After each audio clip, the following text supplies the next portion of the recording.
یہ ایک دم پیٹرول کی قیمت میں اتنا اضافہ نہیں ہوا، آپ سمجھیں کہ آپ کے چہرے کی مسکراہٹ 137 روپے کم کر دی گئی ہے، اور آنے والے دنوں میں آپ کی مشکلات میں بھی 137% اضافہ ہونے جا رہا ہے۔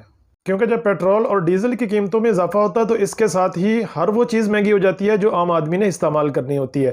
یہ صرف پیٹرول اور ڈیزل کی قیمتوں میں اضافہ نہیں ہے، یہ عام آدمی کی سانسوں پر باقاعدہ بوجھ ہے۔ حکومت کہتی ہے کہ ہم اپنی جگہ مجبور ہیں، ٹھیک ہے جناب، مان لیا، لیکن سوال یہ ہے کہ عام آدمی بیچارہ کب تک مجبور رہے گا؟ اور حکومت کی مجبوری میں اور عام آدمی کی مجبوری میں زمین آسمان کا فرق ہوتا ہے۔ آپ سرکار ہیں، سرکار کے پاس عوام کو ریلیف دینے کے 10 رستے ہوتے ہیں۔ ایک مزدور جب صبح گھر سے نکلتا ہے تو اسے نہیں پتا ہوتا کہ شام کو وہ اپنے بچوں کے لیے کچھ لے کے آ بھی پائے گا یا آج پھر خالی ہاتھ لوٹنا پڑے گا۔ اور ہم مڈل کلاسیے، وہ سفید پوش طبقہ جو نہ مانگ سکتا ہے نہ رو سکتا ہے، بس خاموشی سے ٹوٹتا رہتا ہے۔ اور اب تو سرکار آپ نے ہمیں اتنی مرتبہ توڑ دیا ہے کہ ہمارا انگ انگ دکھنے لگ گیا ہے۔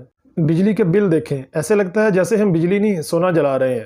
یونٹ کی قیمت الگ، اوپر سے ٹیکس دار ٹیکس، فیول ایڈجسٹمنٹ پرائس، فلانی ایڈجسٹمنٹ پرائس، میٹر رینٹ۔ یار میں نے میٹر اپنے پیسے دے کے لیا ہے، اس پہ رینٹ کیسا ہے؟ اور اب فکسڈ چارجز، مطلب سیدھا ڈنڈا۔ گیس کا حال دیکھیں، گھریلو سلنڈر 3000 سے سیدھا 5400 روپے پر۔ یار اس میں گیس ہے یا مشک امبر اور زعفران بھرا ہوا ہے جو ہم جلاتے ہیں؟ گیس افورڈ نہ کر سکنے والا عام آدمی بیچارہ چولہے میں گوبر جلاتا ہے، تو آپ نے بھینس کے گوبر پر بھی ٹیکس لگا دیا ہے۔ کل کو آپ کہیں گے کہ بکری کی مینگنیوں اور مرغی کی بیٹھوں پر بھی ہمیں ٹیکس دیا جائے۔ بس کرو یار، حد ہوتی ہے۔ ایسا نہ ہو کہ IMF کی شرائط پوری کرتے کرتے عوام ویسے ہی ختم ہو جائے، اور غریب تو بیچارہ پہلے ہی کچلا ہوا تھا، اب تو سفید پوش طبقہ بھی خط غربت سے نیچے پھسل رہا ہے۔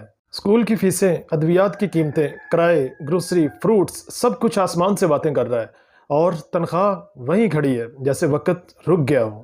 اور اس سب پر سوشل میڈیا پر آواز اٹھانے والوں کو آپ کہتے ہیں کہ آپ غدار ہیں، ملک دشمن ہیں۔ ہم ملک دشمن نہیں ہیں سرکار، ہم بس جینا چاہتے ہیں، عزت کے ساتھ، سکون کے ساتھ۔